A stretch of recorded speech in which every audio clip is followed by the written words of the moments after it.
जब रक्षक ही भक्षक बन जाए तो आम आदमी कहाँ तक अपनी राह निहारे। वही हालत है अभी निप्पॉन म्यूचुअल फंड का।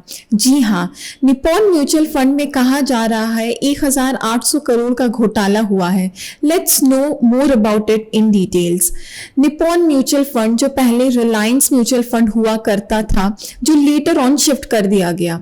2016 से 2020 में यस बैंक ने रिलायंस म्यूचुअल फंड को लोन दिया था, जो अभी निप्पॉन म्यूचुअल फंड माना जाता है।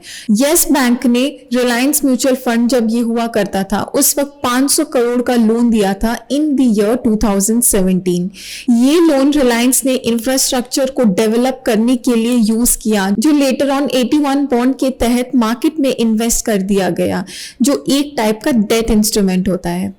अब 2017 से 2020 में ठीक पूरे 3 साल बाद राइट इश्यूज कर दिए गए, जो यस बैंक पूरी तरीके से बैंक्रप्सी की तरफ जा रहा था।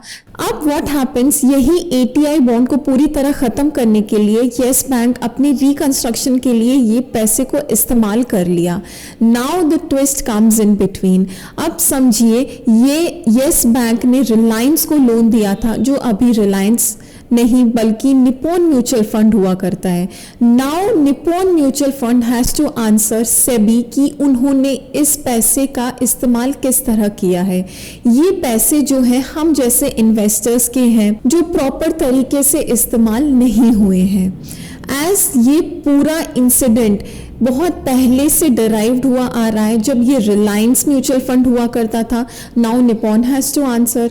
सो नाउ द क्वेश्चन अराइव्स, क्या हमें निप्पॉन म्यूचुअल फंड में इन्वेस्ट करना बंद कर देना चाहिए?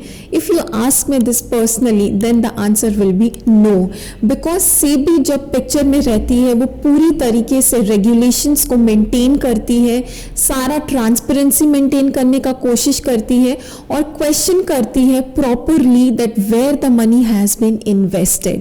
So in that scenario हम बहुत ज़्यादा पैनिक ना हो करके अपने जो फंड्स, जिसमें for instance if you are doing it in the small cap में पकड़ लीजिए, या फिर आप लॉन्ग टर्म के लिए कर रहे हैं, आप अपना एसआईपी को स्टॉप ना करें, या कोई भी इन्वेस्टमेंट जो आप कर रहे हैं वो ना करें, because SEBI is looking after all the scenarios.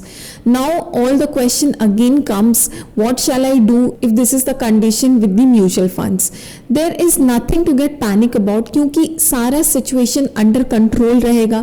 SEBI regulations देख रही है। So what we can do, we can wait for until SEBI कुछ हमें आकर के कहती है, तो हमें घबराने की जरूरत नहीं है। ये रहा आज के लिए what the scenario is with Nippon mutual fund. Do let me know in the comment section, क्या करना पसंद करेंगे आप? आगे बंद कर देंगे इन्वेस्टमेंट करना, या फिर आप कंसिस्टेंट रहेंगे? Stay glued to no what is 81 bond and how companies use them. See you until next time with more such market insights.